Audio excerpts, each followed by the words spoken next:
Bom, pessoal, boa noite. Vamos começar aqui mais um painel da 6ª Semana de Mercado Financeiro PUC-Rio. Agora a gente tem a honra de convidar a Priscila Rodrigues, sócia da Crescer e atual presidente da BBCap, e Renan Andrade, associado da Mubadala Capital, para conversar um pouco sobre perspectivas e cenários de private equity no Brasil. Então, para a gente começar aqui, eu acho que seria interessante vocês falarem primeiro, enfim, contarem um pouco da trajetória de vocês, falarem um pouco também das casas onde vocês trabalham, e também, se já quiserem, acho que pessoal, enfim, a gente normalmente tem o costume de falar muito mais sobre public equity, discutir, investir em empresas através de ações. Então, se vocês quiserem também dar um panorama de private equity, acho que seria interessante. Bom, prazer conhecer a todos e obrigado pelo convite aqui. Estou bem honrado de participar desse evento. Bom, sobre a minha trajetória primeiro, então, eu brevemente estudei Relações Internacionais na Universidade do Rio Grande do Sul, na URGS. Uma vez formado, me tornei analista na McKinsey, passei pela GP, fiz MBA em Wharton. Quando voltei, passei mais um tempo na McKinsey e vim para o Mubadala em 2019, onde eu estou desde então. Acho que a gente pode ir passando ponto a ponto, né? Deixa eu primeiro, então, Ai, gente, a minha voz é meio forte, às vezes fica estranha no microfone, nem eu me reconheço. Mas meu nome é Priscila, eu sou paulistana, mas eu adoro o Rio, tá? Nada contra o Rio. Eu fiz administração de empresas na GV, sempre trabalhei no mercado financeiro, já fiz trading de bonds, já fiz research, fiz investment banking. Em 2005 eu fui fazer um MBA, estudei em Colômbia. Depois voltei para investment banking, trabalhei no mundo de private equity / alocação de dívida na Merrill Lynch para fundos de private equity nos Estados Unidos. Fiz domestic US, fiquei lá até 2011, quando eu voltei para o Brasil. E aí eu voltei para o Brasil e me juntei a um grupo aqui, carioca, por isso que eu brinco que eu sou carioca. Me juntei aqui com um grupo carioca que chama BR Investimentos, que era uma gestora de private equity que tinha sido levantada para investir exclusivamente no setor de educação. A gente fez algumas mudanças de nome desde então, e hoje a gente chama Crescer Capital.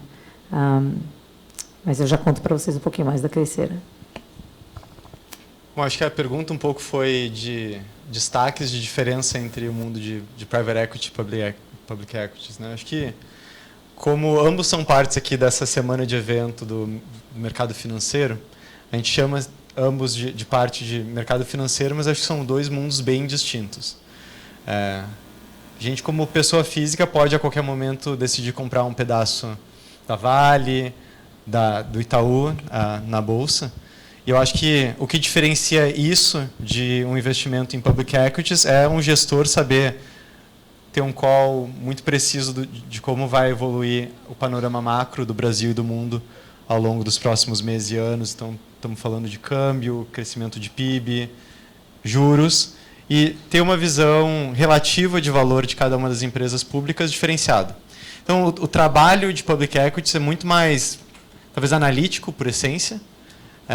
Precisa, sim, ter um pouco de contatos com o que os outros fundos estão pensando, com o que o CEO e CFO das empresas estão avançando e fazer algumas análises mais proprietárias, mas acho que, em essência, é um trabalho bem analítico de sentar na frente do computador e conseguir ter uma visão relativa de valor diferenciada. Acho que private equity, acho que, antes de tudo, é um trabalho de pessoas. A gente tem a analogia seria cada um de nós, como pessoa física, pensar em comprar uma padaria, um supermercado.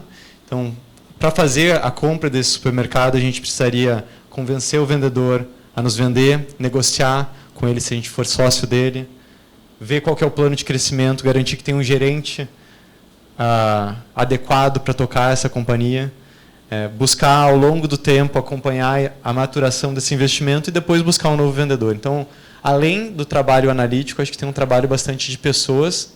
Isso tem uma implicação grande para cada um que pensar em entrar no mundo de public ou private equity, para olhar para si e ver o que mais gosta de fazer, o que mais gosta de desenvolver, o que é melhor, que eu acho que acaba exigindo habilidades diferentes de cada pessoa. Se puder complementar, acho que um outro ponto, o public equity te dá a possibilidade de desistir bem mais fácil do que o private equity. Você compra uma ação na bolsa, porque o gráfico lá mostra que você acredita que ela pode valer mais do que ela está valendo, né? Você vai comprar se você acha que o preço está correto e vai crescer, ou fazer um short se você acha que o preço está caro demais e vai cair, e ganhar nesse spread de preço. E você pode tomar essa decisão, fazer essa aposta, a aposta anda para a direção inversa ou não está na velocidade que você quer, você vai, liga para a corretora e vende as suas ações. É uma forma bem simples. Lá, cut the losses, a gente brinca, cut the losses, ou deixa de ganhar tudo que você achava que você podia ganhar e olha para a próxima. No private equity, a história não é mais ou menos assim. Uma vez que você faz o investimento, sair dele não é tão trivial. Tem uma questão de baixa liquidez por trás do investimento que você faz em private equity, que normalmente funciona que nem um casamento. Passa por todo o sofrimento do divórcio, se você quiser depois mudar de ideia, efetivamente. Isso demora tempo, isso demora processos, não necessariamente vai ter alguém querendo te comprar, não necessariamente vai ter alguém disposto a te substituir naquela estrutura de capital.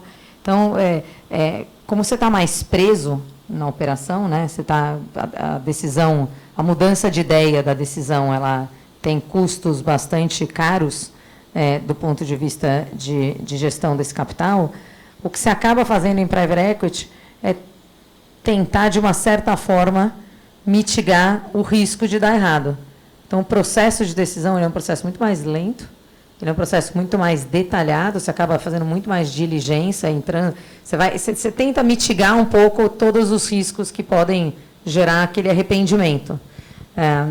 E aí você fica um tempão tentando prever no contrato quais são todos os riscos se der errado, e se der errado, como é que você se vira para o divórcio. É quase como... E que é uma situação difícil, porque você está começando um engajamento com uma companhia, né, com um grupo de acionistas, com um grupo de management, que, teoricamente, você tá todo mundo animado, pensa em início de namoro, está todo mundo super animado, mas você já está discutindo as cláusulas do divórcio no contrato, caso você precise usá-lo. Então, assim, você precisa ter certeza que aquilo faz sentido. Então, normalmente... os investimentos de private equity são investimentos de ciclos, de processo de investimento muito mais longo, processo de desinvestimento muito mais longo, onde o arrependimento custa bastante caro. Então, primeiramente, Priscila e Renan, muito obrigado por virem aqui. É um prazer estar podendo ter essa conversa com vocês. Agora, minha pergunta vai na linha de tipos diferentes de investimentos privados, né? Então, a gente sabe que o investimento privado ele pode variar a estratégia, dependendo do tamanho da empresa, do estágio da empresa, do objetivo do investidor em realizar aquela investida. Então, a gente queria que você explicasse um pouco para o pessoal aqui as diferenças principais entre private equity, venture capital, growth equity, e quais os tipos de investimento que vocês usam nos fundos de vocês e por quê. Deixa eu começar um pouco mais na parte acadêmica aqui. O investimento do capital privado ele tem diversos ciclos diferentes da companhia. Então, quando é uma ideia bem nova, um BP, um business plan, você faz investimento anjo. Normalmente são cheques menores, você não normalmente tem uma estrutura de fundos, é um monte de pessoa física que acaba fazendo a aposta.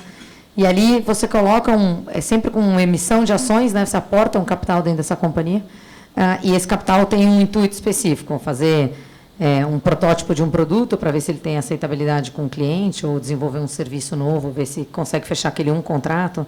É um capital bem iniciante, bem inicial do estágio de uma empresa. Depois a companhia começa a crescer um pouco mais e você começa a entrar no mundo do Venture Capital. E o Venture Capital tem várias estratégias dentro do Venture Capital. Tem o que a gente chama de Series A, que é aquele primeiro cheque.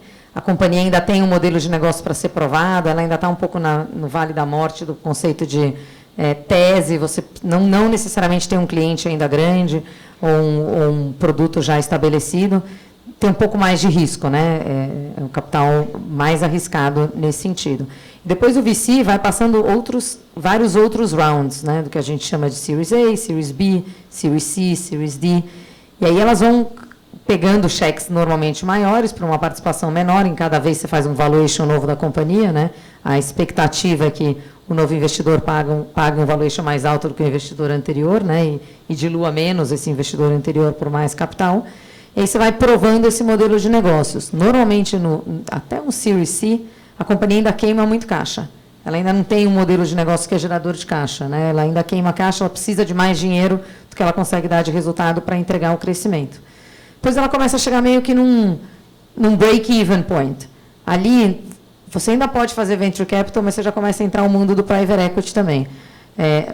Lá fora, isso ainda é investimento de VC, tá? Private equity é lá na frente. Mas aqui a gente já começa a chamar um pouco isso de private equity. São companhias que já têm contratos mais estabelecidos, uma certa visibilidade de receita do ano seguinte, uma certa visibilidade do que vai acontecer nos próximos 2, 3 anos, mas ela ainda, sei lá, tem que desenvolver uma fábrica ou tem que fazer alguma coisa, então ela ainda precisa de mais capital, né, para ficar de pé. Precisa de capital de giro também para ajudar um pouco esse crescimento. E aí você entra no mundo do private equity. O private equity... Eu dou aula de private equity, desculpa, tá? Estou só seguindo meu slide. Estou só seguindo meu slide.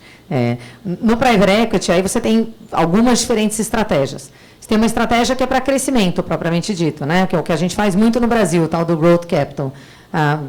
Grande parte dos fundos de private equity no Brasil fazem isso.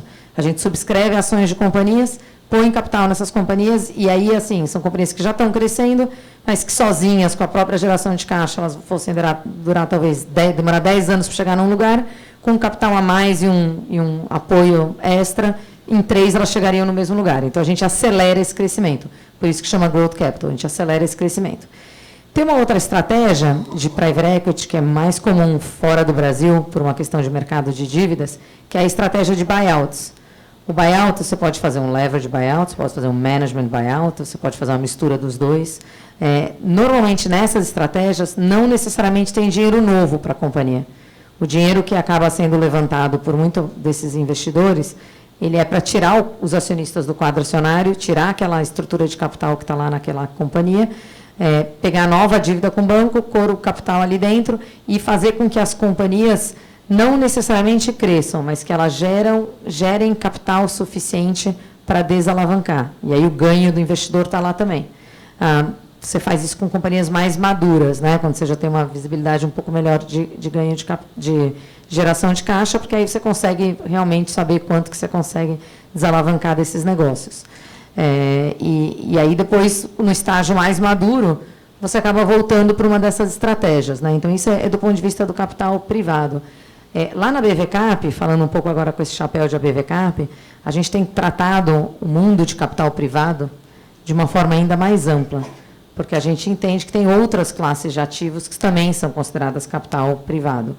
Então, além do tradicional, desse ciclo tradicional, né, Angel VC Private Equity, além desse mundo, Angel VC Private Equity Buyout, além desse ciclo tradicional, tem várias outras classes de ativo que permeiam diferentes momentos das companhias e diferentes estágios da estrutura de capital. Aí você começa a ter os fundos de crédito privado, você começa a ter os fundos de mezanino, os fundos de special situations, os fundos de fundos. Aí você começa a ter todo um ecossistema por trás do capital privado que também entra nessa mesma classe de ativo, que a gente tem poucos players ainda no Brasil. São segmentos que são bem maiores nos Estados Unidos e na Europa do que aqui, mas que você pode coexistir. Você pode ter um fundo de private equity investindo com uma companhia que depois entra na estrutura de capital, um pessoal de special seeds.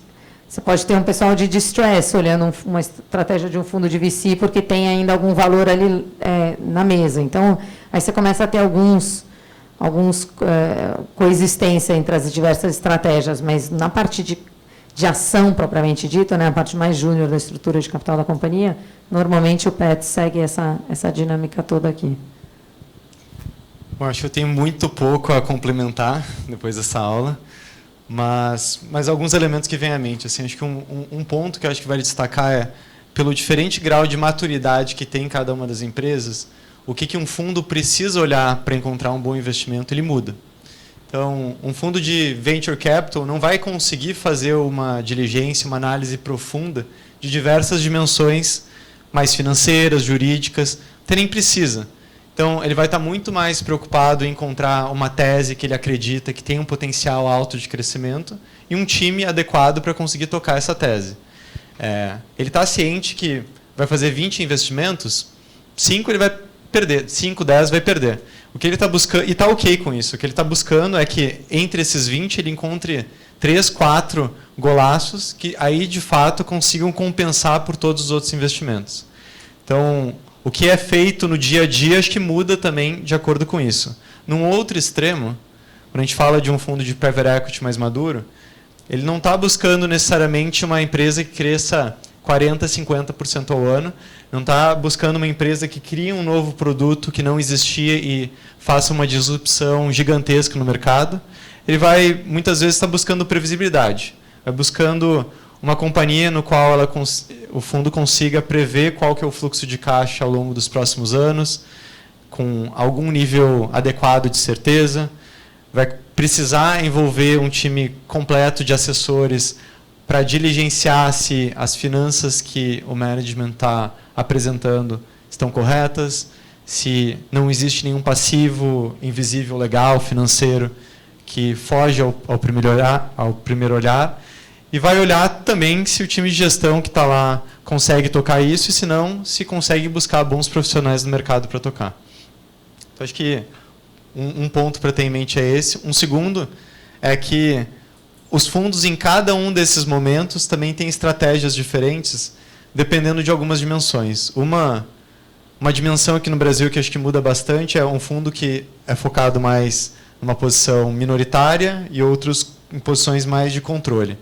Dependendo do nível de risco de cada estratégia, então, se olha um fundo que olha special seats, como é o caso do Mubadala, é muito mais difícil ter apetite por transações minoritárias. Porque um deal arriscado, onde tu precisa tomar decisões rápidas, onde a estrutura de capital está muito alavancada da companhia, tem muita dívida. O time, às vezes, precisa tomar decisões rápidas, decisões difíceis, e é melhor ter isso no controle.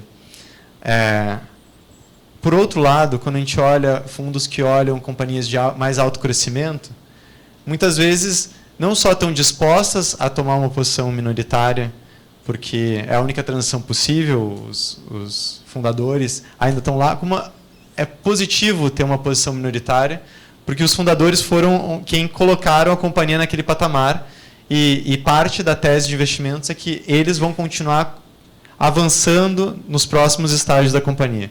Então, isso acaba diferenciando também bastante as estratégias de cada um dos fundos no Brasil. Eu acho que, diferentemente de um mercado maduro como os Estados Unidos, onde tem centenas de fundos olhando as mesmas estratégias, aqui no Brasil a gente tem um número muito mais limitado de fundos de private equity. Acho que cada um deles tenta buscar um nicho específico para competir o menos possível com os outros fundos.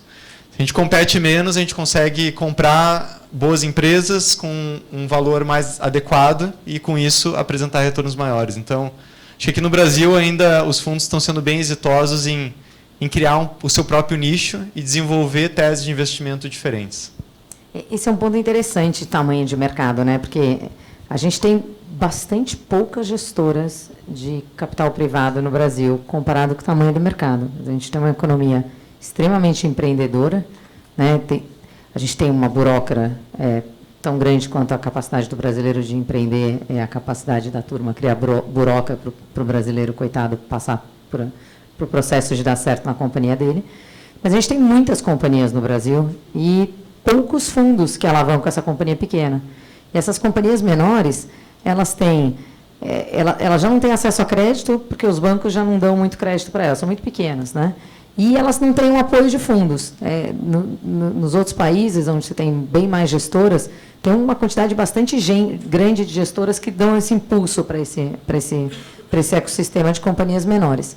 Aqui a gente tem muito poucos gestores, para muitas companhias, né? Então, aqui a gente vive, eu brinco que, para o capital privado, a gente vive quase que um momento perfeito. Tem poucas gestoras e um monte de coisa para fazer. Então, a gente acaba competindo mesmo pouco entre nós, porque tem muita coisa para todo mundo fazer. No mundo de public equities, é exatamente o inverso. Já que a gente está falando de public equities, deixa eu dar um pouco a minha leitura. Porque a gente deve ter hoje, na CVM, umas 800 gestoras assets registradas, com cadastro na CVM, gestor, CGA, CGE, todos os CGs, todas as certificações possíveis e imaginárias que precisam ser. E tem muitas gestoras.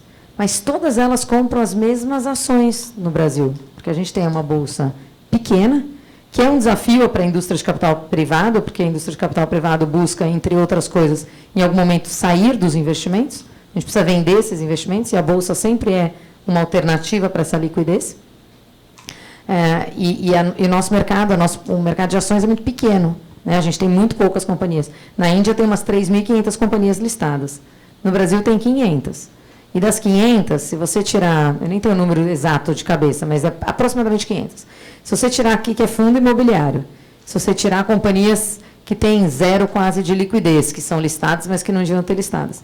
A quantidade de companhias que dá para investir mesmo com uma asset, se você quiser fazer um portfólio de ações, são o quê? 150, 160 companhias, 170 talvez? E tem 800 e tantas gestoras. Então, não surpreendentemente, no mundo de asset management, tem muita carteira parecida. Todo mundo tem um pouquinho de Itaú, todo mundo tem um pouquinho de Bradesco, mais ou menos vale, um pouco de Petrobras na hora certa, na hora errada.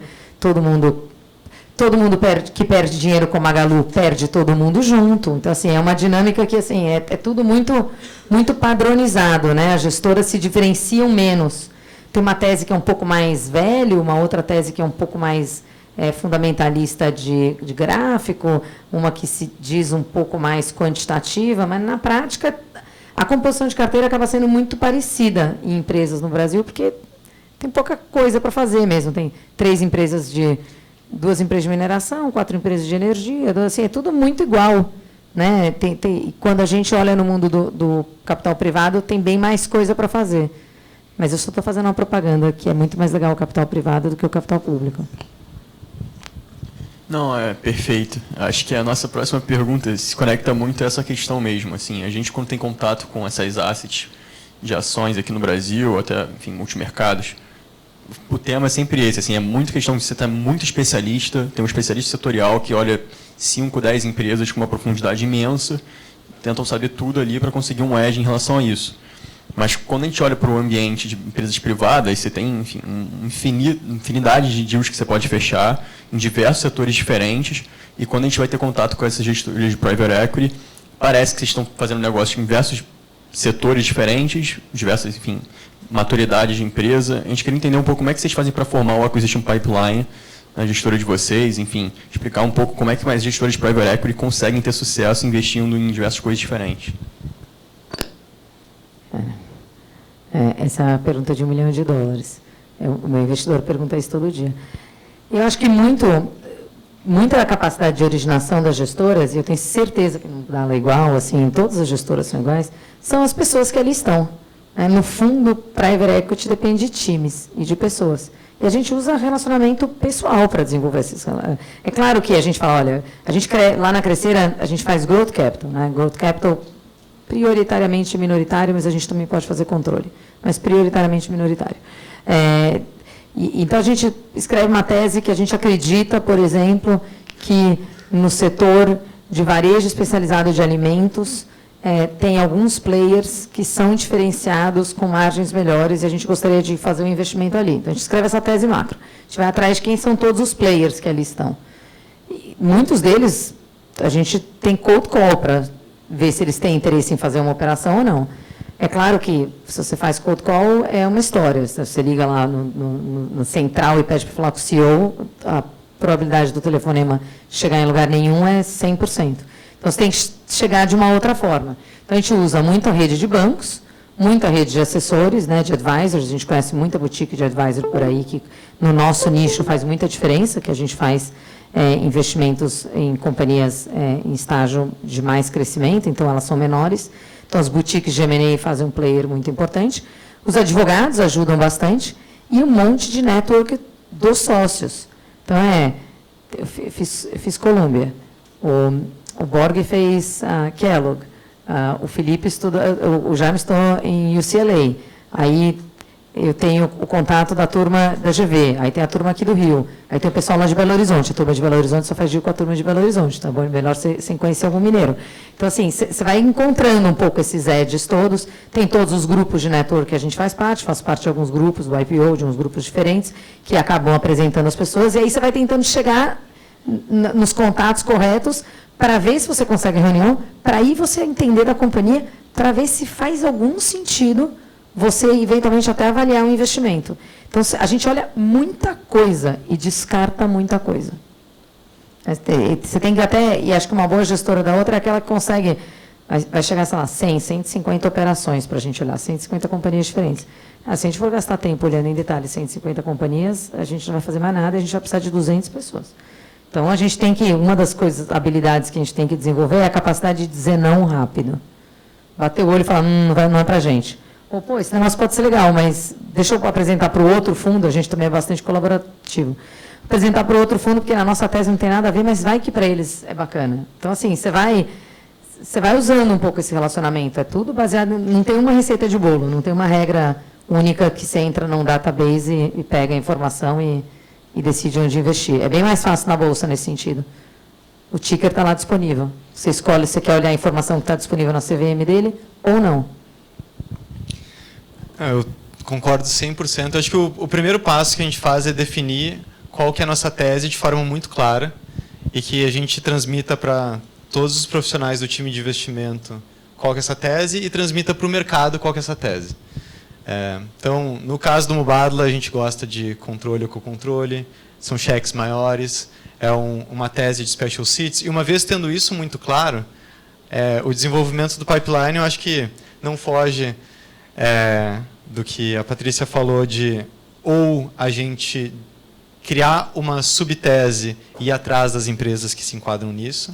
Então, talvez um exemplo, no Mubadala, a gente gosta de transição energética, a gente fez toda uma análise setorial e viu que no ângulo de special seats tem alguns players que a gente poderia estar explorando e foi atrás para desenvolver esses ativos. Acabamos esse ano investindo em Ativos, que é a segunda maior empresa de açúcar e etanol do Brasil, exatamente por esse motivo.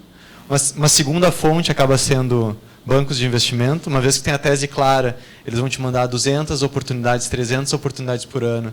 Tem que aprender a filtrar elas de forma rápida, dizer não para dessas 200, 180, analisar de forma mais leve 20, para aí sim tentar buscar ângulos para explorar 5 ou 6.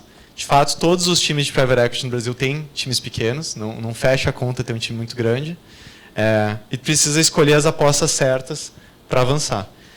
E, por fim, também, uma vez tendo uma tese muito clara e tendo uma rede de contatos que ajuda a desenvolver essa tese, o pessoal te busca. Então, um exemplo, acho que tu mencionou até que faz parte desse conjunto, que não é bem private equity nem growth equity, mas desse ambiente, fundos que olham dívida de high yield, como Farallon, Lumina, eles naturalmente são muito próximos da gente também. Então, a gente conversa, troca uma ideia. Então, uma empresa que eles entraram com dívida, continua sendo boa, mas não consegue honrar a dívida, a gente consegue negociar, eventualmente, de converter essa dívida numa posição de equity e tomar controle da companhia. Por exemplo, o que a gente fez em Rota das Bandeiras, onde a Farallon tinha uma dívida estruturada com a Odebrecht, que a gente acabou convertendo. Então, tendo uma tese clara, ajuda a dizer os nãos de forma clara e ajuda também a os demais players, sejam outros fundos, bancos ou contatos, trazerem as oportunidades que encaixam no que a gente está buscando. Não, perfeito. Acho que falando agora sobre talvez que na minha percepção pode ser uma grande dificuldade para o private equity aqui no Brasil. Estava até recentemente vendo uma entrevista que, enfim, um investidor gringo teve um pouco de dúvida se a bolsa aqui no Brasil realmente tem capacidade de gerar liquidez para as empresas aqui. E eu acho que a gente ainda tem essa questão de ter poucos fundos de PI. Então, eu queria entender como é que vocês fazem essa mágica para conseguir ter liquidez na hora de ter que fazer as saídas. Se o problema de private equity no Brasil fosse só saídas, a gente estava bem tranquilos. A gente tem vários desafios para crescer a indústria. Um deles é ambiente regulatório. Tá? Acho que até mais do que desinvestimento é ambiente regulatório. Né? A gente precisa ter certeza, como o nosso ciclo de investimento é longo, 5, 6, 7, 8 anos, tem que ter certeza que as regras não vão mudar no meio do jogo. E no Brasil, o passado também é incerto. Então, isso daí cria bastante instabilidade. Eu acho que você adiciona vários layers, né, de complexidade para o setor quando você pensa de capital estrangeiro, quando você pensa do investidor internacional. Você tem a questão do ambiente regulatório e a segurança jurídica que tem os seus issues. Tem sido endereçada a passos mais lentos do que talvez a indústria queira, mas baby steps a gente anda 3 para frente, volta 2, depois anda mais 4, volta 1, a gente vai andando, né? Uma hora a gente chega lá. O endgame todo mundo sabe onde que é, a gente só está um pouco ainda longe dele. Depois tem uma questão de câmbio também. O investidor estrangeiro olha câmbio, olha moeda. Tem muita volatilidade de moeda no Brasil. E de 3 para 5, se você dobra o seu capital investido e o câmbio foi de 3 para 5, você acabou de matar o seu retorno, né? Acabou, assim, você meio que entrega quase que elas por elas. Então, também, não ajuda. Né? O gringo olha e fala assim, putz, eu estou tomando risco de moeda, risco do ambiente regulatório. Né? Aí você tem mais um outro ponto, que não é tanto do ambiente regulatório para os instrumentos de investimento, e a CVM tem melhorado bastante os veículos para investimentos de FIPs nessa questão regulatória. Você tem a questão jurídica como um todo, né? Segurança jurídica como um todo. Então, como é que você tem certeza, quando você aloca capital num fundo que tem passivo limitado, de que realmente aquele passivo está limitado àquilo? Né? Nos Estados Unidos e na Europa, fundos entram e saem de companhia, a porteira fechada.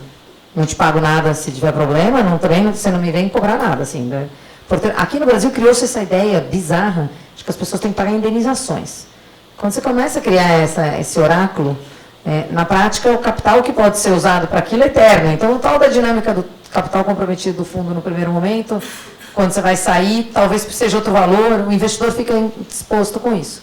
Então, e aí ele fica também preocupado com o horizonte de saídas. O nosso mercado de capitais, ele abre e fecha muito facilmente e ele tende a ficar dormente por um bom tempo, que não ajuda no processo de desinvestimento. Quando você compra uma companhia, você sai de diversas formas. Você pode vender de volta para os seus sócios, sejam os que ainda estão na companhia ou os anteriores. Você pode vender para um estratégico, você pode vender para um outro fundo. A gente começa a ver operações de fundos no Brasil, né? que nem foi comentado, assim, a Falo Invest vende para o pessoal do Mubadala, eu invisto, vendo para a 20, a 20 vende para a Quineia. Assim, a gente pode fazer um pouco disso também, então a gente começa a ver esse fundo de fundos. E a gente vende para players estratégicos no Brasil. Se não tem muita companhia grande no Brasil a ponto de ser listada, também não tem muito comprador. O problema do desinvestimento não é só o tamanho da bolsa, é também assim, se não tiver a bolsa, quem mais pode comprar? Quem são os potenciais compradores desse negócio em algum momento? Se você faz um investimento e na prática, na hora que você vai sair, 5, 6 anos depois, só tem um potencial comprador, a probabilidade de você ser esquisado na saída por um preço ruim é muito grande. E se ele souber que ele é o único comprador, então aí a sua situação está bastante pior na negociação. A bolsa em si também é um desafio para o investidor internacional, mas ela não é tanto para o investidor que investe em fundo, ele é para o investidor de asset. Por quê? Porque as nossas empresas são menores. Pensa num Global Fund que investe em um Fidelity da vida, ou um Templeton, assim, dessa turma bastante grande que faz alocação, um BlackRock, que faz alocação em bolsa, mundo afora. Eles administram fundos de 200, 300 bilhões de dólares. Para eles fazerem uma alocação de 50 milhões de reais no Brasil, que vai representar 10 milhões de dólares, eles não vão nem ter time para isso. Então eles vão falar, o meu cheque mínimo é 50 milhões de dólares. Aí você olha uma companhia na bolsa aqui, que movimenta diariamente 150 mil reais. Ele faz uma alocação de 50 milhões de dólares, se ele mudar de ideia, porque lembra que o benefício de você estar no mundo público é mudar de ideia. Se ele mudar de ideia, ele vai ter que demorar, sei lá, 2 anos para sair do investimento, e à medida que ele for começar a vender, ele vai puxar preço para baixo. Ele é tão grande que ele puxa preço para baixo. Então, o problema do investidor com o tamanho da bolsa é que a gente não tem negócios tão grandes, e muitos deles, a ponto de ter essa liquidez.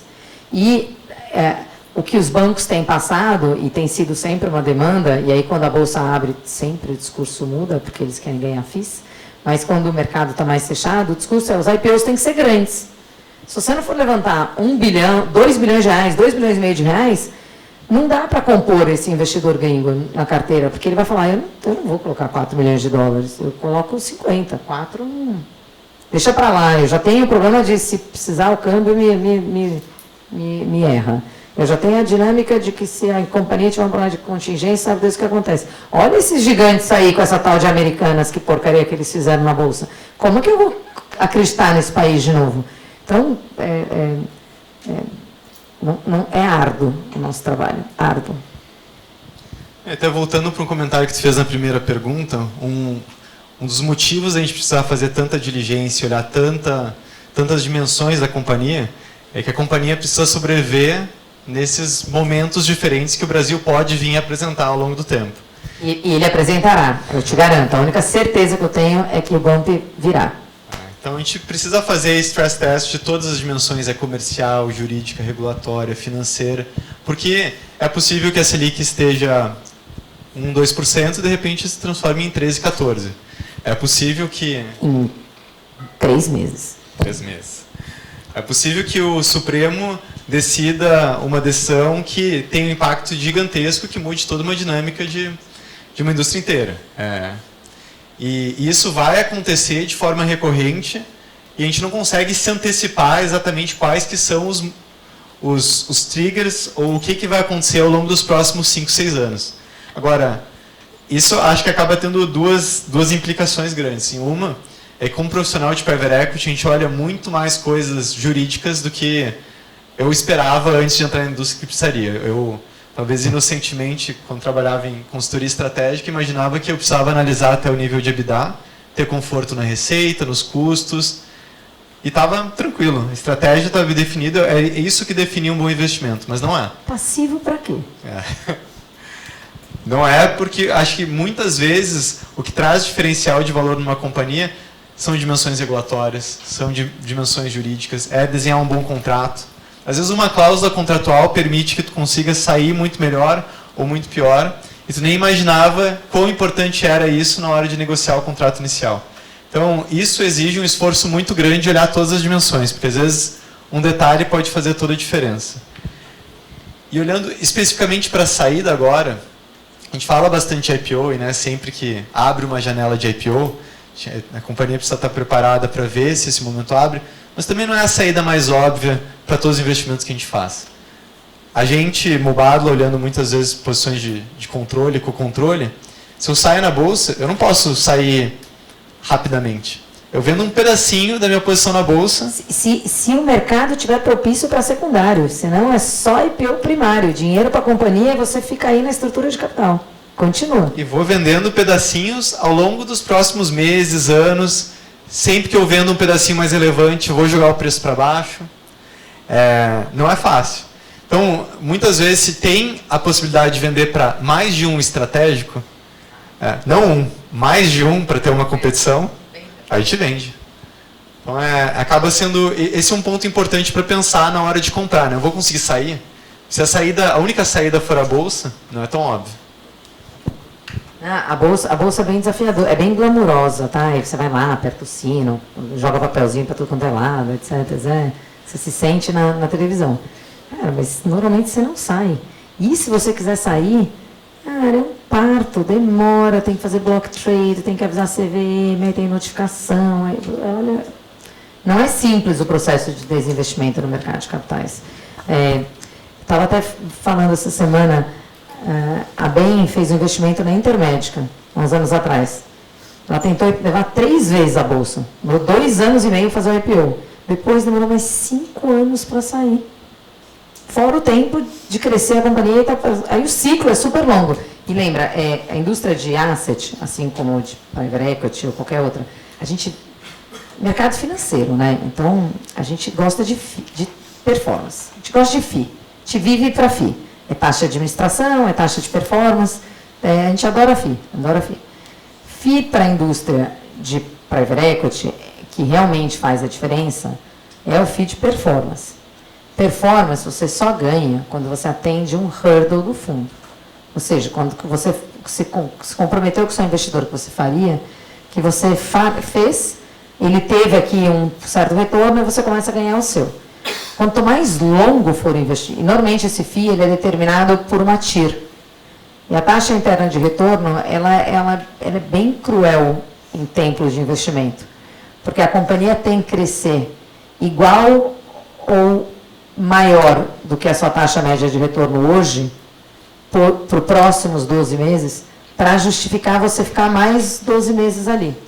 Mas se não tiver comprador, você não tem muita escolha. E às vezes a companhia já não está crescendo o que você queria, já não está dando o resultado que você queria. E se você tiver que esperar mais 12 meses para fechar um contrato, ou esperar uma aprovação do CAD, ou esperar uma janela de IPO abrir para depois fazer o follow-on, a sua TIR vai minguando. Você até faz 2, 3 vezes o capital investido, mas a TIR, que era para ser 35%, caiu para 16%. E o hurdle do fundo era 18%. E com 16% você não ganha nada. E aí você trabalhou só pela taxa de administração, que normalmente é pouco dinheiro e já é apertado o suficiente para ter o time que você tem. Então, você tem um horizonte longo para receber dinheiro, né? Então, os gestores gostam de investimentos que você tem mais visibilidade de saída mais real, mais efetiva no curto prazo. Todo mundo adora o M&A. O M&A, para isso, é melhor do que a Bolsa.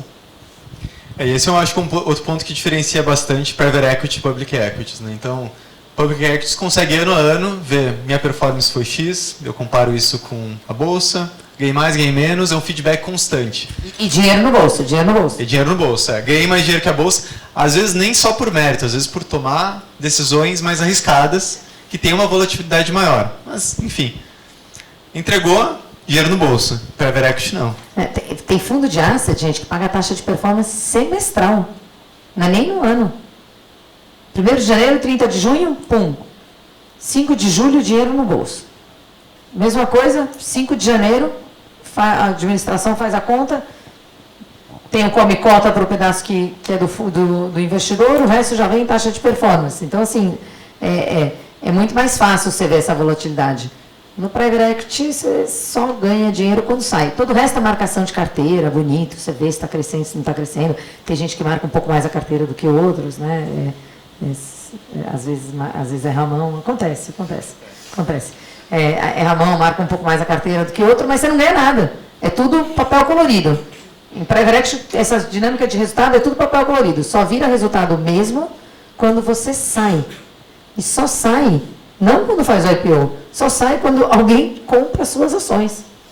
Seja o mercado ou não. Enquanto ninguém não comprar a sua ação, o quanto vale é referência. Entendi, perfeito. Obrigado pela resposta. Agora, um ponto bem relevante em relação a investimentos de private equity que a gente enxerga é em relação à governança corporativa.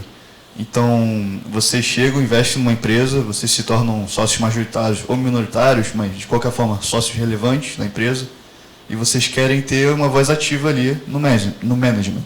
Então, quais são os mecanismos que vocês usam, como vocês fazem para conseguir lidar com essa governança? Porque às vezes assim pode ter alguma divergência em relação ao sócio anterior ou ao fundador da empresa, enfim, como vocês conseguem lidar com isso? E se tiver algum exemplo prático de algum mecanismo que vocês usaram para conseguir lidar com isso, ia ser legal também. Vou tentar. A gente faz muito investimento minoritário. Então, 90% do meu tempo é resolvendo esse probleminha aí, ó, que ele acabou de falar. Tem uma série de mecanismos, né? Assim, a gente pode pedir para trocar a diretoria inteira. O jeito mais fácil é você compra controle, decide o que você quer, tira todo mundo, quem você acha que performa tá bom, quem não performa você raqueta, arruma um negócio, deu errado, você faz de novo, remexe de novo. Nem sempre isso é possível. Né? Então, quando eu faço investimento minoritário, normalmente eu peço algumas posições. Né? Fundo sempre pede tal do diretor financeiro. Mas não é porque a gente pede diretor financeiro porque a gente é fundo. É porque se você segurar o caixa, nada anda.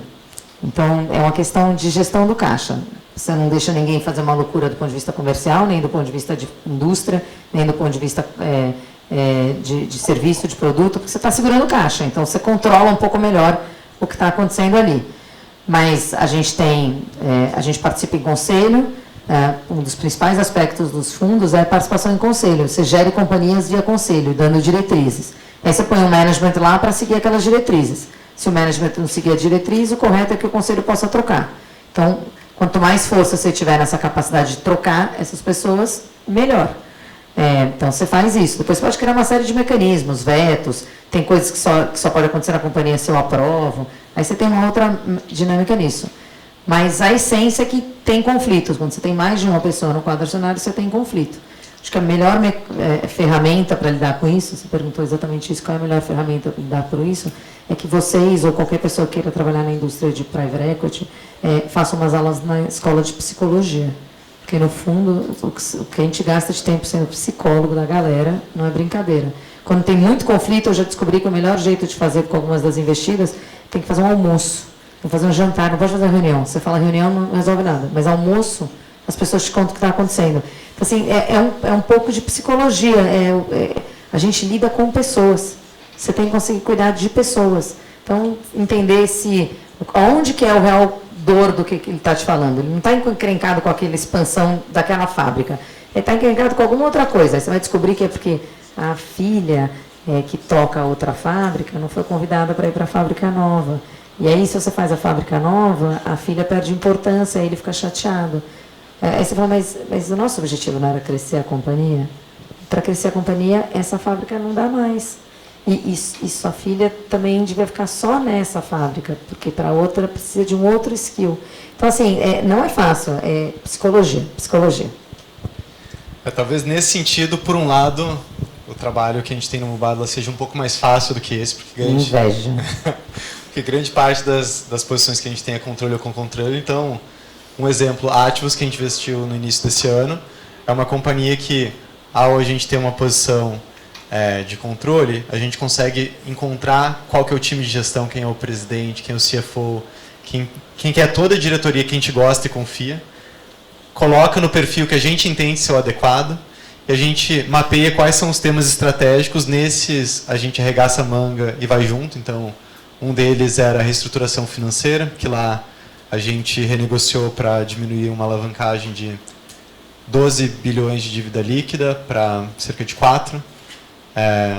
A gente conseguiu mapear quais são os grandes investimentos que agora que a companhia tem caixa, que ela precisa fazer para a expansão agrícola, para a expansão da nossa tese de transição energética para a companhia. Falar, foca nisso.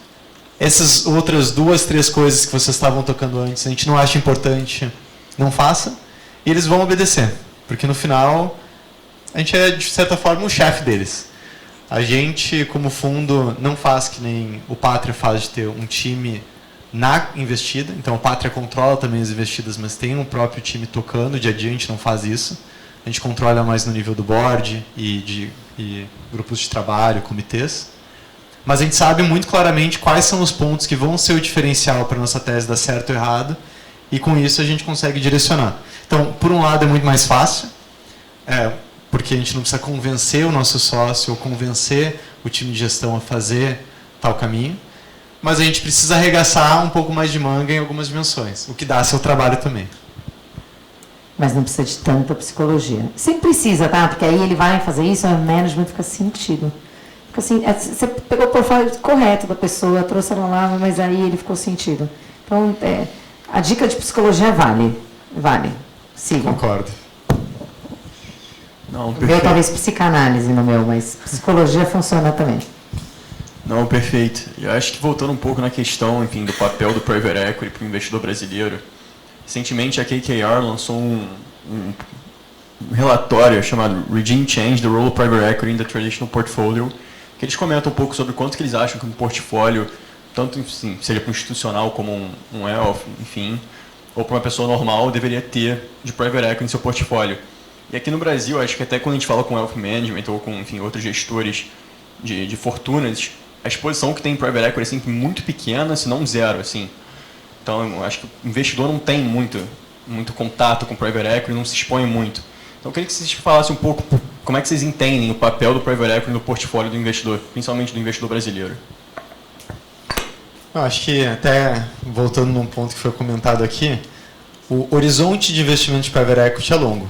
Não é um investimento que tu investe agora e pode tirar daqui a 6 meses. Então, o investidor, quando coloca dinheiro no fundo de private equity, não vai ter liquidez em 2, 3 anos. Vai ter liquidez em 7, às vezes 10 anos, e não vai ter previsibilidade disso.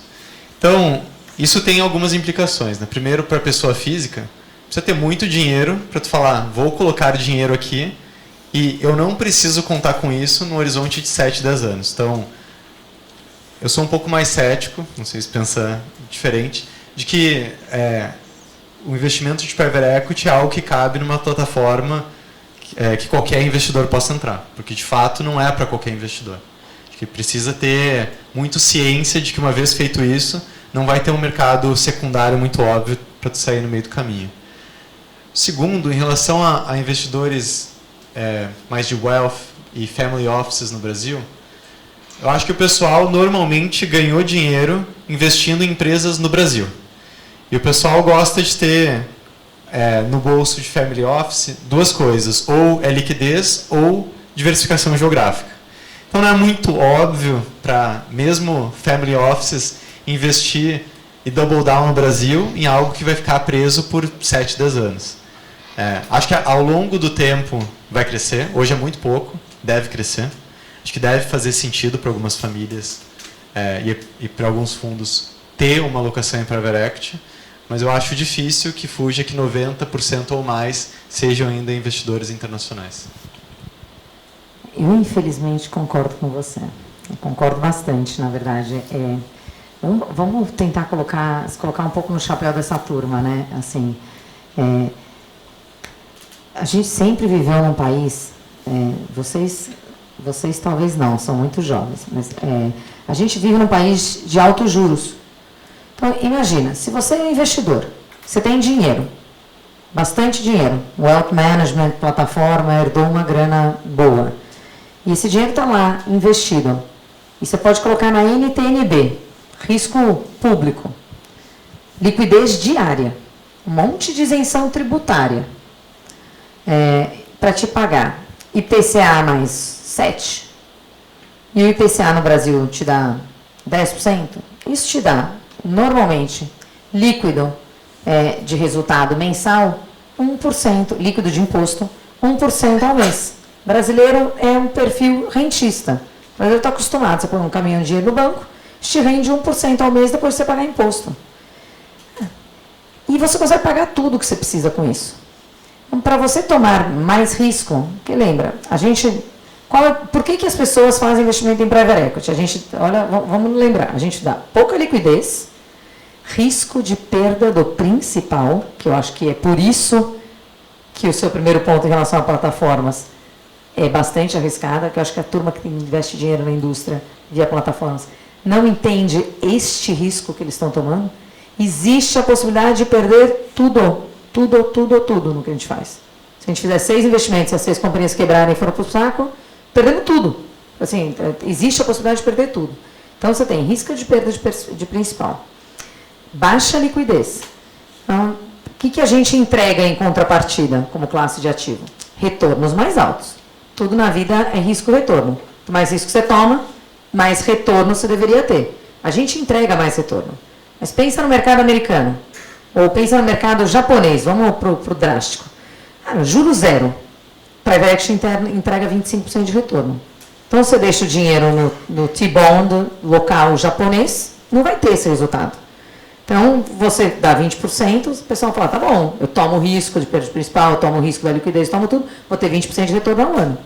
Aqui, a alternativa já está pagando 16%, 17% ao ano. 16% ao ano. Então, assim, o que você tem que oferecer? 40% de retorno? 50% de retorno para compensar esse risco de tempo? Normalmente, para a gente conseguir entregar 40% de retorno, o que a gente faz? A gente toma mais risco. Né? Porque assim, não tem como. No dia a dia nosso não é para dar esse tipo de retorno. Né? VC talvez, mas no nosso dia a dia não é para dar esse tipo de retorno. Então você toma um pouquinho mais de risco para dar um pouco mais de retorno. E aí você aumenta a possibilidade de perda de principal. Então, não é trivial. Há uns 2 anos atrás, quando os juros caíram drasticamente, aos irresponsáveis 2%, aí você vê que está inflacionado quando ele sobe demais. Aí todos os wealth managers lançaram campanhas enormes junto à sua clientela, falando, cara, você tem que ter private equity. Como que você não tem alternativos? Aí todo mundo saiu correndo, e aí eu acho que a galera também over-allocated, que é um problema. Porque aí todo mundo comprou os mesmos vintages, o que significa que se der errado para um, normalmente dá errado para todo mundo. Né? Ou se não for muito bom para alguns, os outros também não vão muito bem. É raro você ter... apostar em 2 unicórnios e todo o resto quebra no mesmo ciclo, né? Os ciclos dos vintages. Então, quando você define que você vai ter 10% da sua carteira em alternativos, você deveria ter um pedaço em real estate, um pedaço em private equity, um pedaço em VC, um pedaço em special seeds, um pedaço em crédito privado. Dentro de cada um desses pedaços, você deveria ter um pedaço da vintage 2021, um pedaço de vintage 2023, o outro 2025 e outro 2027, para você poder pegar todos os ciclos. Com 10% do portfólio, você demora 3, 4 anos para fazer. São poucas a wealth e family offices no Brasil que realmente tem um portfólio construído direitinho. E você vê que essa galera tem um portfólio construído hoje direitinho, porque está uns 6, 7 anos fazendo no Brasil, mas há 20 fazendo fora. Porque é exatamente esse ponto. Se da onde veio o principal motivo daquela renda, daquele volume grande de dinheiro para aquela família, foi da economia real, no Brasil, e ele já conseguiu dar certo, você vai falar, agora eu vou pegar todo o meu dinheiro de novo e vou colocar na economia real, no Brasil. Eu vou fazer o fundo de private equity nos Estados Unidos, vou fazer VC em Israel, eu vou fazer real estate em Abu Dhabi, eu vou tentar uns negócios diferentes e vou deixar aqui a NTNB, vai me dar 1% net of taxes on a monthly basis. Minha família vai ficar todo mundo feliz. Então tem um problema também de juros. Acho que a gente tem um problema de juros. Enquanto a gente tiver esse problema de juros, eu acho que a gente vai ter dificuldade para captar recursos e fazer essa indústria crescer de verdade no Brasil. Legal, deu para perceber então que o Brasil é um grande obstáculo para o private equity, né? Então, a indústria é ótima, maravilhosa. Exato. Não quero ficar com esse cenário bem pessimista. Então agora, mas não é, para ser justo, não é exclusivo de private equity isso. Public equities também tem esse problema. É difícil public equities consistentemente bater a Selic. Não, e assim, a NTNB bate, tá, galera? Então, assim, é duro competir. A competição é injusta. E ela ainda tem um benefício tributário para a pessoa, assim, putz, é duro. Então agora, tentando buscar um pouco de otimismo para o mercado de capitais em geral, como que vocês enxergam o crescimento de private equity no Brasil nos próximos anos? E também comentar um pouco dessa questão de ser um ambiente que tem pouca competição ainda, né? Poucas gestoras e muitas empresas para muitas ofertas, né? Então, como que vocês enxergam o crescimento do setor? Acho que, olhando por um lado, existem muitas empresas hoje que estão crescendo no Brasil, ainda no mercado privado, que precisam expandir e acessar, e para expandir precisam acessar tanto dívida quanto equities, e o mercado de ações não vai ser a solução para elas, pelo menos não no horizonte curto. Então tem muita oportunidade de private equity encontrar boas companhias, com bons times, e conseguir alocar para ter bons investimentos. Então, desse ponto de vista, eu acho que as oportunidades vão crescer cada vez mais ao longo do tempo e um fundo bem posicionado e capitalizado vai conseguir surfar uma boa onda de bons investimentos. Dito tudo isso, esse desafio de juros não é tão óbvio que vai ser resolvido no curto prazo. E isso eu acho que vai permanecer colocando desafios para que os fundos consigam entregar retornos excepcionais na ordem de 30%, 40% para compensar o risco adicional que está tomando. Além disso, eu acho que aqui tem um desafio grande no Brasil, que muitos fundos gringos entraram, investiram e quebraram a cara. E quando eles quebraram a cara, não foram simplesmente os times que construíram esses fundos quebraram a cara, os investidores deles quebraram a cara também. Então, mesmo que a gente consiga encontrar boas oportunidades aqui no Brasil, a gente precisa consistentemente entregar retornos, sem ter vintages entregando o retorno perto de zero, seja porque teve desafios jurídicos, regulatórios, seja porque o câmbio desvalorizou muito isso com o meu retorno, para que não afugente a grande parte dos investidores que hoje investem em private equity, que são endowments, fundos de pensão gringos. Agora, quando você é uma indústria pequena, dobrar de tamanho é fácil. Lembrem disso, uma indústria que ainda é pequena, tem poucos gestores, dobrar é fácil. A gente tem trabalhado, né, e aí tem uma série de iniciativas que a indústria tem feito, e a gente, lá na BVCap, por exemplo, que todos os membros trabalham de forma pro bono, é uma associação de gestores, né, trabalham de forma pro bono, a gente tem trabalhado para diminuir esses entraves. Eu acho que qualquer avanço que a gente consiga em qualquer uma dessas frentes faz diferença. Então, assim, como é que a gente cria incentivos dentro do ambiente regulatório junto com a CVM para ter certeza que first-time fund managers conseguem levantar capital? Assim, algumas dos requisitos para first-time fund managers é você colocar dinheiro também, co-investir com os seus LPs. Se a galera está começando, ainda não tem muito dinheiro, né? Então, assim, vamos tentar ver se a gente dá waiver para isso, para que a turma consiga, pelo menos, levantar o primeiro fundo. Vamos fazer uma estrutura mais barata de fundo, para que 50 milhões de reais já consiga fazer um fundo, você não precisa chegar em 100. Assim, como é que a gente ajuda esse ecossistema todo? Tem uma questão educacional também, que a gente tem feito. Quer dizer, quem investe nessa indústria são os alocadores de longo prazo, né? Investidores que têm passivos de muito longo prazo, porque eles podem ter tempo para investir. Então, endowment, seguradora, essa turma toda. Seguradoras no Brasil, nenhuma delas aloca, tem uma restrição regulatória. Depois, os fundos de pensão no Brasil, por uma série de problemas, passaram por 50 mil problemas em relação a isso. Entendem pouco do produto. Tem a Previc, que avalia e que coordena, que entende pouco também. Então, aí questiona a turma com um negócio que é falta de conhecimento. Então, a CVM lança, explicações. Então, lá na BVK, agora a gente está fazendo um curso para investidores. Deixa eu te explicar como é que funciona essa classe de ativo. O que é risco, o que não é, onde que a gente toma dinâmica, como é que você olha a carteira. Assim, tem muita questão educacional para ser feita. Acho que tem muito disso para ser feito. E aí isso daí vai gerando e tirando algumas desses entraves. Não é um processo, não tem uma bala de prata que em 12 meses vai fazer com que a indústria dobra de tamanho, mas ela vai fazendo. Outra coisa muito importante são boas histórias. Case studies de boas histórias. A turma tende a mostrar, né, o brasileiro adora um negócio meio sensacionalista. Então, os deals que dão certo, ninguém comenta. Mas aquela companhia que quebrou, está no jornal, todo mundo fala, etc. Cara, está no jogo, a gente toma risco, às vezes quebra. Assim, não adianta olhar e matar, porque aquela uma tese deu errada, se as outras 7 do fundo deram certo. No fundo, o fundo deu dinheiro.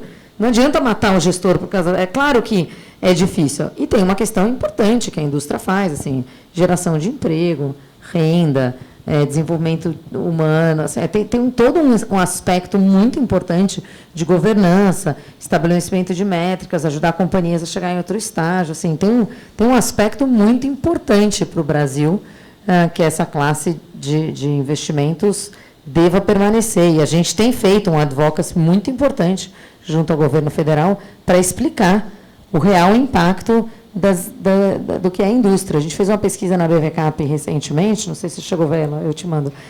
A gente indiretamente investe em 1.300 companhias, os membros associados da BVCAP. Essas 1.300 companhias têm, em média, 2.100 colaboradores. Cara, só de força de trabalho, se a indústria some, o desemprego explode. Então, assim, tem um aspecto aqui importante do tamanho desse setor, ainda que ele seja muito pequeno. Então, tem que ser olhado com cuidado. E a gente tem feito um advocacy, realmente, assim, precisamos de apoio, precisamos de ajuda para que o setor cresça. Tira entrave do ponto de vista de desinvestimento, tira a questão, deixa o ambiente do ponto de vista... Um dos desafios que você tinha no Brasil é que, para executar contratos, era um parto. Né? Então, o pessoal ficava discutindo se põe na Câmara de Comércio de Arbitragem, põe na arbitragem ou se põe no fórum, né? Porque você fala, putz, você vai executar um contrato, vai demorar 20 anos. Isso melhorou bastante no Brasil nos últimos anos, viu, gente? Hoje dá para você executar um contrato, assim, não estamos falando que vai resolver em 6 meses, mas não é aquele negócio de 12, 15 anos, você não sabe nunca mais. Hoje, às vezes, até você, dependendo da jurisprudência do foro que você está escolhendo, é melhor o foro do que a arbitragem, é mais rápido. Então, assim, você vai vendo que vai construindo. Aqui demora. São 3 para frente, 1 para trás. 3 para frente, 2 para trás. E mergulhando em alguns desafios, assim, destacar 3, que a gente falou brevemente. É que private equity, para dar um retorno excepcional, precisa tomar riscos. Mas aqui no Brasil tem um problema que o risco não é eventualmente perder todo o capital investido. O risco pode ser... margem. Exato. Então, uma companhia que tu investe, deu muito errado, ela precisou entrar em falência, não consegue entregar e falou, bom, pelo menos perdi todo o meu dinheiro e acabou o problema aqui. Não. Tu vai permanecer anos, às vezes décadas, resolvendo problemas pequenos que ainda podem surgir na lei de falência, continuando aportando dinheiro para cobrir com assessores, advogados e passivos que surgem.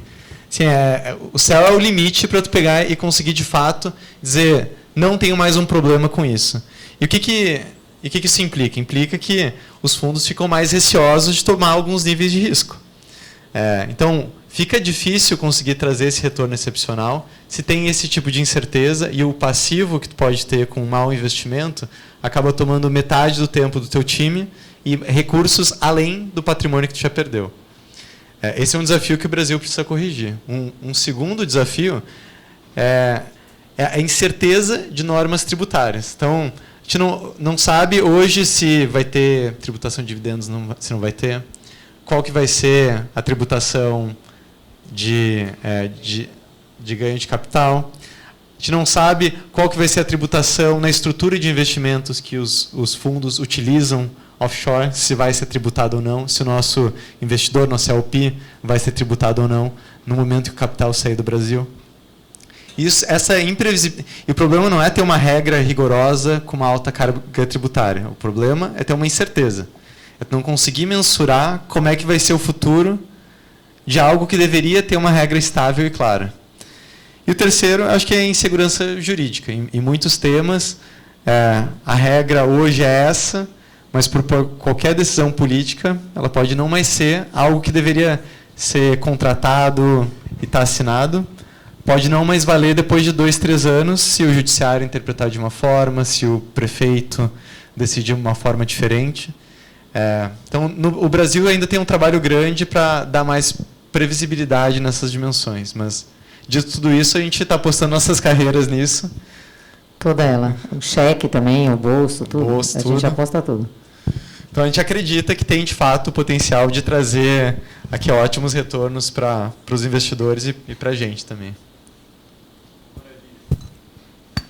Maravilha. E acho que agora, enfim, a gente comentou um pouco sobre a indústria muito incipiente, algumas dificuldades que o Private Equity tem aqui no Brasil, mas eu acho que uma coisa que motiva muito todo mundo aqui é que tem várias gestoras muito boas em Private Equity aqui no Brasil, conseguem ter retornos, enfim, primeiro quartil em escala global. Então, assim, acho que seria bem interessante que vocês pudessem falar, o Renan até chegou a citar Ativos, mas citar algum case que você acha interessante e que, enfim, vocês conseguiram ganhar muito dinheiro, ou então que teve algum impacto positivo que vocês acham que vale a pena compartilhar com a gente. Bom, acho que eu posso primeiro contar um pouco da história do Mubadala aqui no Brasil. Acho que não é tão simples, olhando no site, de entender o que é o fundo. Depois posso dar um exemplo aqui do investimento que a gente fez, que foi muito bom. O Mubadala é um dos fundos, o Mubadala agora Fundo Soberano, é um dos bolsos de Abu Dhabi para diversificar de óleo e gás. Então, a gente estreamente é o primo pobre da ADIA, que é o mais conhecido. A ADIA tem cerca de $1 trilhão sob gestão, a gente tem cerca de $300 bilhões. O diferencial... A gente vai falar qual é o tamanho da Crescer ou a gente vai deixar de lado? Vamos deixar de lado. A gente teve o mandato, desde o início, de olhar investimentos mais estruturantes, private equity, venture capital ou investimentos de equity de longo prazo, em comparação com a ADIA, que olha investimentos mais de public equities, líquidos, fund of funds. E um dos primeiros investimentos que o Mubadala fez fora da região da Península Arábica foi na holding do Ike. Colocou 2 bilhões de empréstimo na holding do Ike. Meses depois, todo mundo aqui conhece a história, a OGX foi para baixo e com isso o império inteiro. E o investimento que foi feito, desenhado para ser um investimento passivo, forçou o time que estruturou esse investimento a voar de Abu Dhabi semanalmente por anos para reestruturar e recuperar o máximo possível. Assim, depois de muito suor e alguns anos, foi uma história de sucesso, que conseguiu recuperar em ativos líquidos, caixa, ações que vendeu todo o capital investido, todos os 2 bilhões, e em ativos ilíquidos, conseguiu recuperar mais de $2 bilhões. Então, enquanto a maioria dos investidores, se não todos, com exceção da gente, perdeu dinheiro nessa história toda, a gente conseguiu ter um retorno, talvez não fenomenal, não o que a gente busca, mas um retorno sólido. Isso acho que teve 3 grandes consequências. A primeira consequência é como a gente passou a ter controle ou co-controle de diversas companhias operacionais aqui no Brasil, muitas em estágio inicial, que a gente precisava ainda alocar mais capital, contratar CEO, contratar time, definir governança, a gente precisou criar um time local. Então, acho que essa é a primeira consequência. Foi aberto o primeiro escritório fora de Abu Dhabi, do Mubadala, aqui no Rio de Janeiro, mundialmente. A segunda consequência, acho que gerou uma confiança muito grande no time que liderou essa reestruturação, que o head é o Oscar, nosso head aqui no Brasil hoje, de que algo certo o pessoal sabia fazer. Não foi ele que desenhou o investimento, mas conseguiu recuperar. Então, gerou um conforto muito grande que o time deveria estar conseguindo ou começando a olhar novas oportunidades, porque é um time que merecia um voto de confiança. E um terceiro, que notaram que no Brasil existe, talvez aqui um nicho ainda a ser explorado, que é o nicho de special seats, mas com um fundo com deep pockets, que poucos fundos aqui no Brasil hoje exploram, e esse criou o mandato mais recente aqui do Mubadala no Brasil, desde 2018. Desde então, aconteceram vários movimentos até globalmente. A gente hoje fez o spin-off do Mubadala Fundo Soberano. A gente trabalha com capital de terceiros também, não somente com o Fundo Soberano. Então, a gente está estruturado como qualquer outro fundo de private equity aqui no Brasil. E olhando sempre essa tese de special situations. E nessa tese, talvez um bom exemplo do que a gente faz e do que a gente acredita que é um bom investimento é a própria Rota das Bandeiras, que é uma rodovia que liga Campinas com o interior de São Paulo. É uma rodovia boa operacionalmente, mas que, por estar sendo controlada à época pela Odebrecht, que entrou em Lava Jato, acabou encontrando uma série de dificuldades.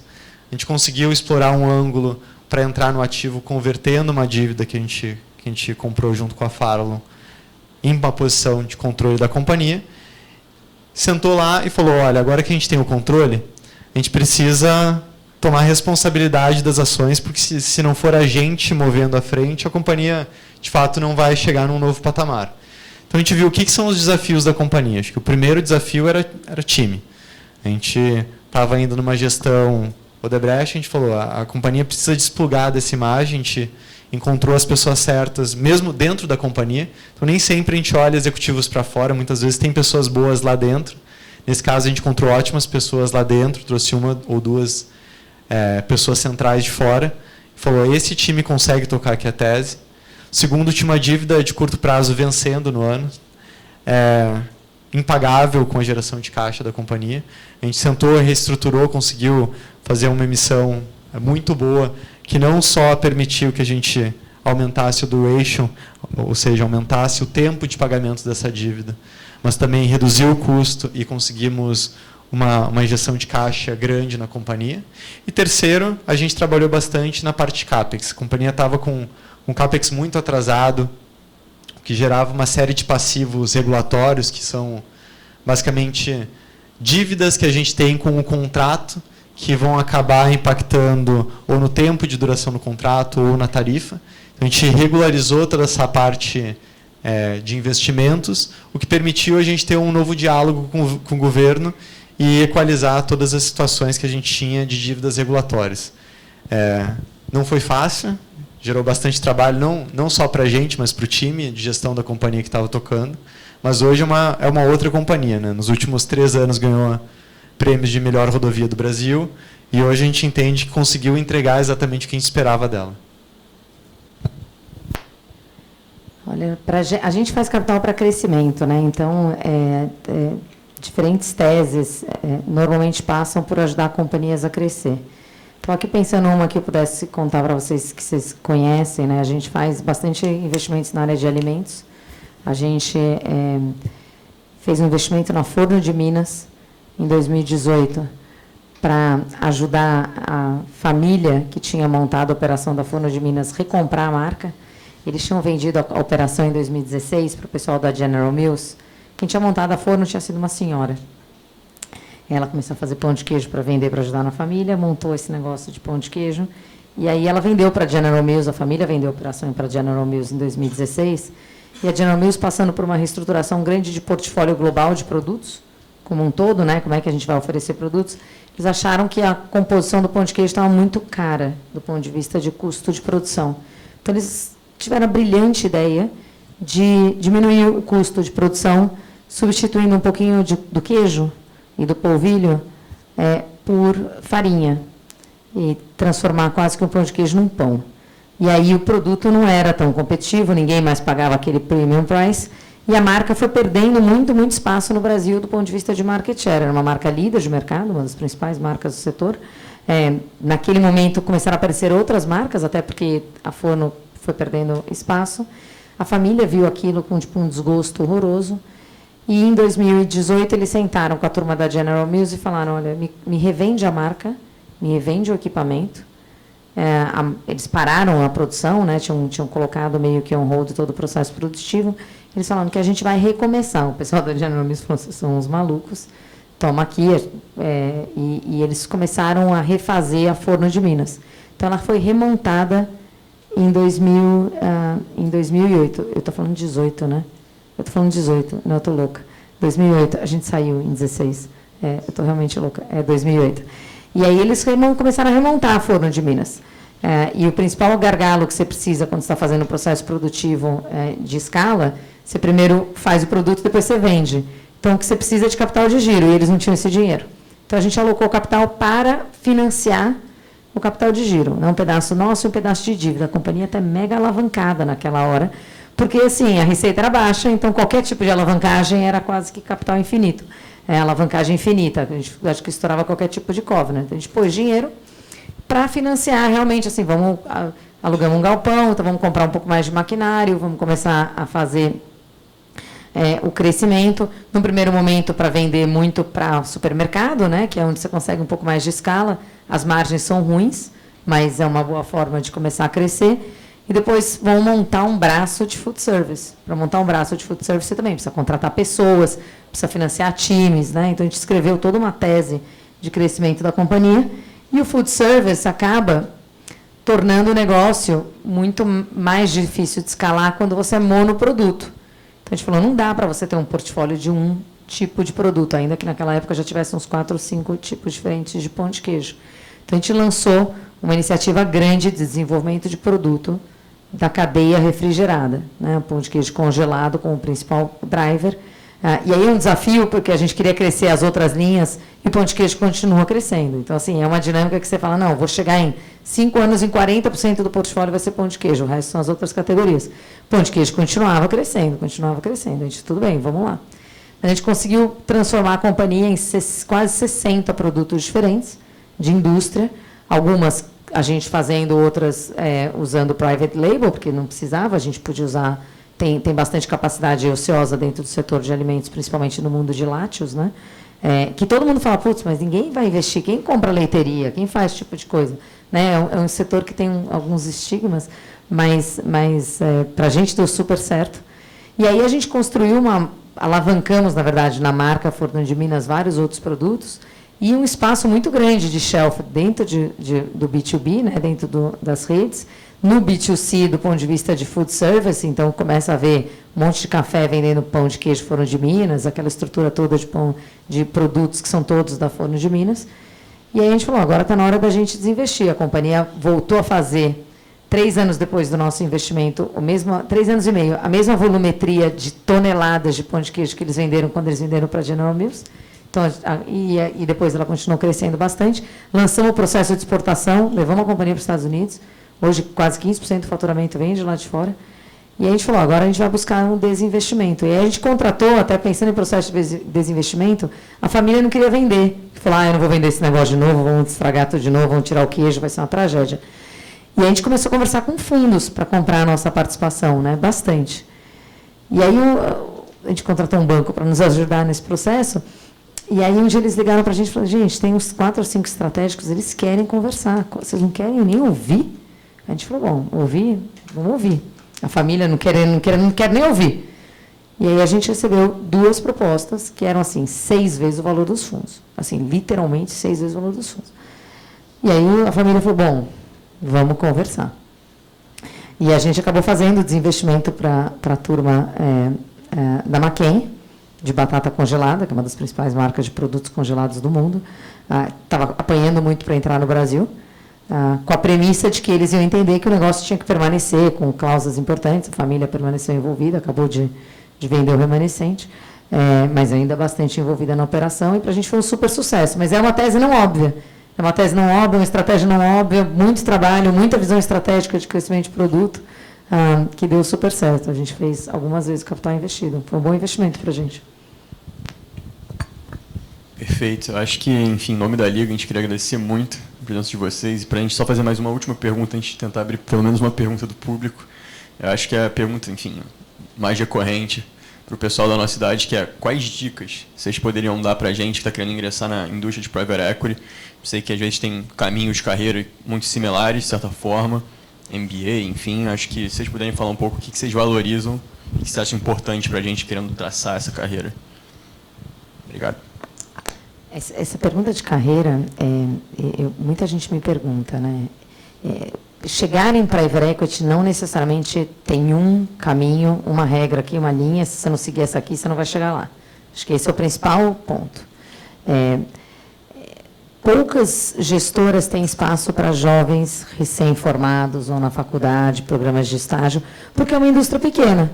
E como a gente não tem muita gente, a gente lá na Crescera tem estagiário, tem analista, mas nós temos 40 pessoas. Na prática, não é que daqui a 5 anos a gente vai ter 70, e daqui a 10 a gente com certeza não vai ter 100, a menos que a gente abra outras estratégias, né? Assim, tem uma questão de que tem pouco espaço de entrada, e não necessariamente se você não entra como estagiário, você não entra na indústria. Eu fiz investment banking, eu tradeava bonds, depois eu fiz investment banking um tempão, e aí eu fui parar no mundo de private equity. Temos um consultor aqui. Eu tenho um sócio que é consultor, eu tenho outro que é economista. Assim, não necessariamente tem um caminho. Acho que o que faz diferença para investir nessa indústria de capital privado é a capacidade de olhar negócios. Então, tudo que você puder fazer do ponto de vista de construção de carreira, que te ensine a olhar negócios, é válido. Research é válido, crédito é válido, investment banking é válido, consultoria é válido, gestão é válido. Assim, tudo que significa olhar negócios. Como é que você pensa negócios? Reestruturação é válido. E as gestoras que dão certo, né, na minha leitura, é aquela que tem perfis diferentes e complementares de sócios. Não é para ser todo mundo igual com o mesmo skill. Se todo mundo tiver aquela mesma leitura para olhar a contingência, ninguém vai conseguir ter perfil para olhar fluxo de caixa. Não é a mesma estrutura. Então, acho que assim, não tem um caminho só. Tem gente que entra na indústria lá depois. Tem gente que entra como C-level, para fazer a carreira executiva, ficou anos fazendo carreira executiva, e hoje, tipo, é operating partner e toca umas áreas dentro de companhias ligadas a fundos e que nunca tinham trabalhado na indústria financeira, muito menos na indústria de private equity. Então, não tem um caminho só, não tem uma linha só. E tem vários momentos de entrada. Não é só glamour, tá, gente? Tá todo mundo que acha que é só glamour em private equity. Você responde na física também para uma série de coisas no Brasil, é bem legal. Para complementar, acho que responder talvez em 2 momentos. Estou entrando na faculdade, ainda tenho bastante tempo para direcionar onde eu vou focar em termos de estudos e práticas.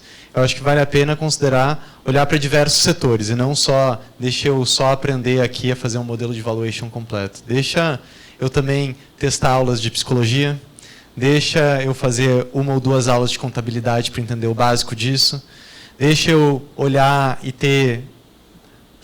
ir atrás de diversos interesses ligados a negócios que vai me permitir criar visões de mundo e entender como as coisas funcionam diferente. Acho que é bom ter em mente que um profissional de private equity ele não é um profissional que vai ter uma só exigência e que precisa desenvolver só uma habilidade. É um profissional que vai precisar trabalhar com fundadores e convencer, vai precisar, do momento da diligência, analisar aspectos jurídicos, contábeis, regulatórios. Então, é bom ter vivências diferentes. Agora, pensando no momento em estou mais perto de me formar, tenho a visão que eu gostaria de considerar essa carreira, entre outras, eu acho que tem que sim ver se existe algum fundo que está recrutando, mas considerar outras carreiras que permitam manter essa porta aberta. Eu acho que IB, consultoria, são portas que acabam deixando não só private equity, mas outras opções ainda em aberto. Eu acho que tem, apesar de a gente chamar assets também de mercado financeiro, eu acho muito raro fazer transferência de PI para asset, de asset para PI. Acho que vi muito poucos exemplos disso. Mas, vindo dessas carreiras mais abertas, mais amplas, eu acho que permitem continuar desenvolvendo diversas habilidades, que não vai ser tudo que vai ser exigido em PI, mas é um bom caminho. E uma vez que tu tem esse bom caminho já andado, tu consegue complementar, talvez com MBA, talvez no teu tempo privado de estudo, as habilidades básicas que faltam, seja contabilidade, seja financeiras, para aí, em algum momento, conseguir fazer essa migração. Maravilha, muito obrigado. Eu acho que só vai dar tempo de uma pergunta. Alguém?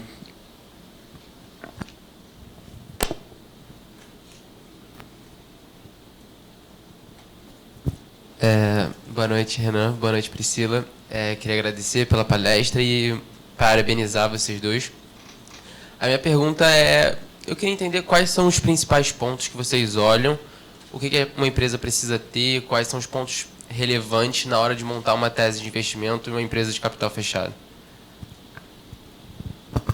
Poucos passivos, management e receita. O top line tem que ser recorrente, assim, não dá para ser um negócio que hoje está lá, amanhã desaparece. Você tem que ver que aquilo vai daquilo para cima. O que não significa, tipo, contrato assinado. A gente compra varejo. Né?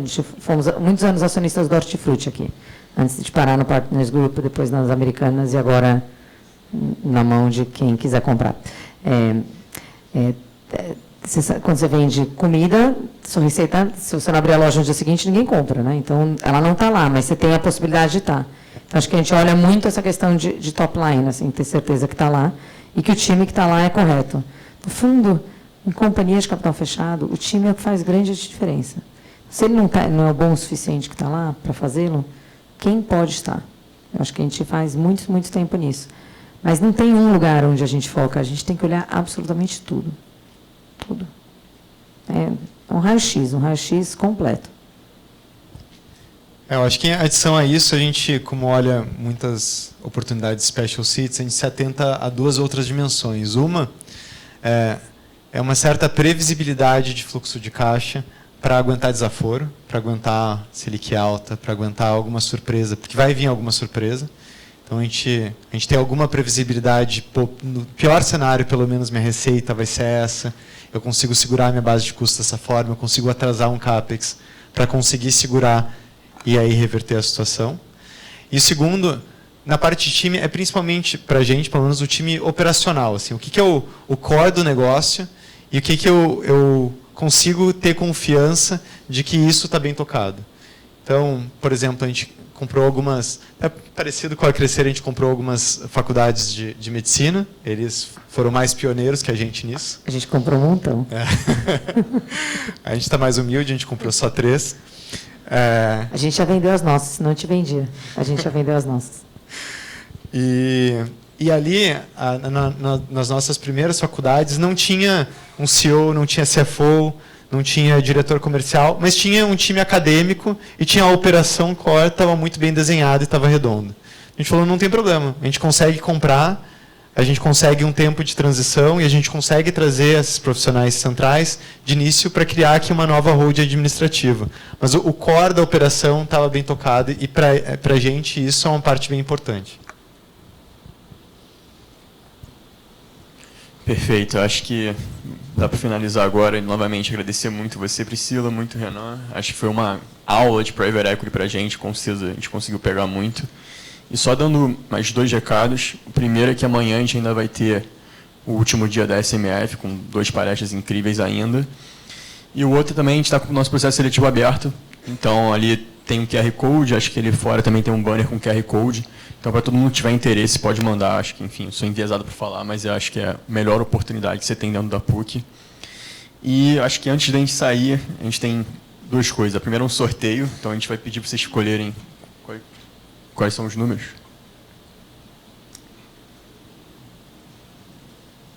Qual é o prêmio? Um livro. Qual é o prêmio? Livro. Um livro. Entre 1 e 120. Escolhe, Renan. Você escolhe. 37.